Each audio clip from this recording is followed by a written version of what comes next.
If everyone is impeached, then no one is impeached. All that and more now on Graph's Grievances.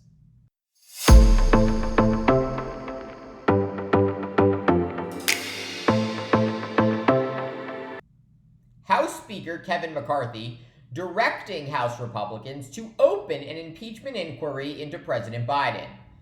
The historic move, a desperate attempt to cling on to power after extreme members of his Republican caucus threatened to oust him as Speaker for not taking a hard enough line on spending cuts. But by acquiescing to the demands of hard-right Republicans and opening a formal impeachment inquiry into President Biden, McCarthy is making a deal with a devil intent on resurrecting former President Donald Trump and destroying American democracy. Many House Republicans do not want to impeach President Biden. We know this not only because many have said so publicly, but because McCarthy chose to unilaterally announce an impeachment inquiry with no formal House vote. This, despite the fact that just 11 days ago, McCarthy said he would refuse to open such an inquiry without a full House vote. So why no vote? Because such a vote would fail miserably, with all House Democrats and a significant number of Republicans voting against an impeachment inquiry. The reason for this significant bipartisan opposition? Because despite years of investigations by House Republicans and the conservative media, no evidence has ever been uncovered that President Biden committed an impeachable offense. Unlike the extreme House Republicans calling for Biden's impeachment, most members of Congress on the left and on the right actually want to serve the American people. There is only one unelected person who benefits from an impeachment inquiry into President Biden, and that person is Donald Trump. The diabolical thinking goes that by impeaching President Biden, or just dragging his name endlessly through the mud, hard-right Republicans will aid Trump by minimizing his historic 2 impeachments and 4 criminal indictments. In essence, if every president is impeached, then no president is impeached.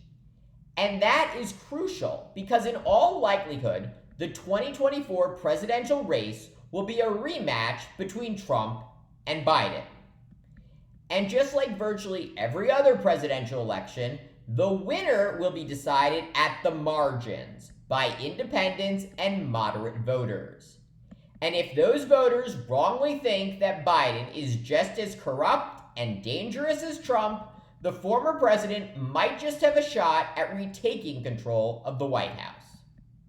Of course, absent from this entire discussion is anything to do with policy solutions. You wouldn't believe it, but not too long ago, Republican presidential candidates tried to win over voters with ideas to make their lives better. But over the past decade, the GOP has been transformed from an organ of conservative policies into a Trump-worshipping cult. Whatever Trump says is gospel. And therefore, despite Trump losing re-election to Biden and inspiring a horrific attack on the US Capitol, around half of Republicans still love the man and want him to be president again. So how should President Biden and Democrats respond to this latest threat?